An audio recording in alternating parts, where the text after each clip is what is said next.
嘅，因為佢咪有啲用具係屬於一啲 BDSM 嗰啲，有少少可能係攻擊性嘅。咁會唔會有啲人係特登過到嚟？其實你會覺得，咦？佢買極都係嗰啲鞭啊，即係一啲好似係要虐待人嗰啲。你會唔會問下佢哋究竟攞嚟做乜嘢？跟住有啲人係直情係話，我係想虐待我啲另一半或者我啲 partner 我啲咪？會唔會有啲咁嘅另類嘅客人出現過？我又覺得佢哋唔係另類，係我會形容佢就係每一個人其實佢哋都有佢哋自己性喜好，係咁其實我哋係好少聽到呢一啲社群佢哋大聲講自己中意啲乜嘢啫，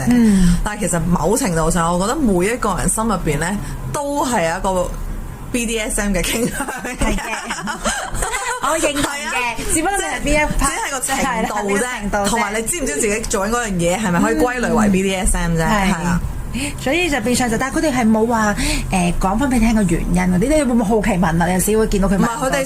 其實嚟到我哋鋪頭買得 BDSM 嘅客人咧，有唔同嘅分類啊，我會認為有一啲咧可能佢真係工作上面好大嘅壓力，咁所以咧佢想，而且可能佢係位高權重啊，即係工作上面嘅時候成日都要話事啊，咁所以佢去到佢嘅性生活嘅時候，或者佢嘅 fantasy 啦，佢嘅 fantasy 就係佢冇得話事。